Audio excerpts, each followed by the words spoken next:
মাননীয় মুখ্যমন্ত্ৰী মহোদয়ৰ লগত আজি আমি আমাৰ অসমৰ পৰা কেইবাজনো সতীৰ্থ সাংসদৰ সৈতে ৰাজ্যখনৰ যি বানপানী পৰিস্থিতি সেই পৰিস্থিতি সন্দৰ্ভত চৰকাৰে যি তৎকালীন পদক্ষেপ গ্ৰহণ কৰিছে আৰু ৰাইজক যাতে শীঘ্ৰে ৰেচনৰ পৰা আৰম্ভ কৰি সকলো প্ৰকাৰৰ সহায় সহযোগ দিব পাৰে আৰু যিসকলৰ উদ্ধাৰ কাৰ্যৰ প্ৰয়োজন আছে উদ্ধাৰ কাৰ্যৰ বিস্তৃত গোটেই কথাখিনি আমি মুখ্যমন্ত্ৰী মহোদয়ৰ লগত আমি আলোচনা কৰোঁ। মুখ্যমন্ত্ৰী মহোদয়ে মুহূৰ্তে ৰাজ্যখনৰ বান পৰিস্থিতি শিৱসাগৰ যোৰহাটৰ তেওঁ নজৰ ৰাখি আছে আৰু চৰকাৰখনৰ সমস্ত যি প্ৰশাসন সেই প্ৰশাসনক তেখেতে ইতিমধ্যে নিৰ্দেশ দিছে। 4জনকৈ মন্ত্ৰী ইতিমধ্যে বানপীড়িত অঞ্চলত গৈ উপস্থিত হৈছে।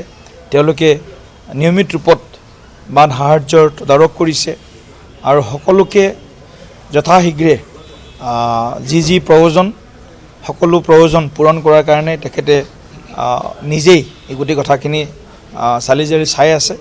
আৰু এইমাত্ৰ আমি কথা পাতিলোঁ যে কাইলৈ মুখ্যমন্ত্ৰী মহোদয় গুৱাহাটী যাব। মুখ্যমন্ত্ৰী মহোদয়েও হয়তো বানপানী পৰিস্থিতি চাই বাকী সিদ্ধান্ত ল'ব পিছত, কিন্তু আমাৰ ভাৰত চৰকাৰৰ বৈদেশিক ৰাজ্যৰ বস্ত্ৰ বিভাগৰ মন্ত্ৰী পবিত্ৰ মাৰ্ঘেৰিটা ডাঙৰীয়া আৰু আমাৰ সাংসদ কামাখ্যা প্ৰসাদ তাছা ডাঙৰীয়া কাইলৈ তেখেতসকল দিল্লীৰ পৰা যাব, কাৰণ আজিয়ে যোৱা কথা আছিল কিন্তু সংসদৰ অধিৱেশন চলি থকা হেতুকে তেওঁলোকে আজি যাব পৰা নাই, কাইলৈ যাব। আৰু আমাৰ চৰকাৰৰ লগতে দলৰ যি আমাৰ কাৰ্যকৰ্তা আছে বিভিন্ন স্তৰৰ জিলাৰ পৰা আৰম্ভ সকলো কাৰ্যকৰ্তা ৰাইজৰ এইখিনি সময়ত দিছোঁ যে এই বিপদৰ সময়ত যাতে আমাৰ দলৰ প্ৰতিগৰাকী কাৰ্যকৰ্তাই বানপীড়িত ৰাইজৰ লগত সহযোগ কৰে, তেওঁলোকৰ উদ্ধাৰ সাহায্য কাৰ্যত লাগি পৰে। এই গোটেইখিনি কথা আজি আমি ইয়াত আলোচনা কৰিছোঁ। ইতিমধ্যে তাত হেলিকপ্টাৰো ইতিমধ্যে ব্যৱস্থা কৰা হৈছে। কিছু উদ্ধাৰ কাৰ্য বা সামগ্ৰী ড্ৰপিং ইত্যাদি নাও বিভিন্ন জেগাৰ পৰা SDRF NDRFৰ যি আমাৰ টীম তেওঁলোকো ইতিমধ্যে আহি পাইছে। গতিকে সামগ্ৰিকভাৱে চৰকাৰে তৎপৰতাৰে সকলো দিশ চালি জাৰি চাই পদক্ষেপ গ্ৰহণ কৰি আছে।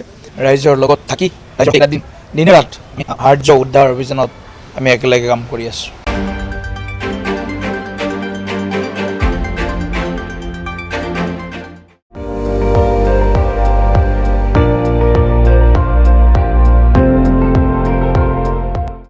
আপুনি চাই আছে ND24, সৰ্বশ্ৰেষ্ঠ নহয় সৰ্বোত্তমৰ দৌৰ।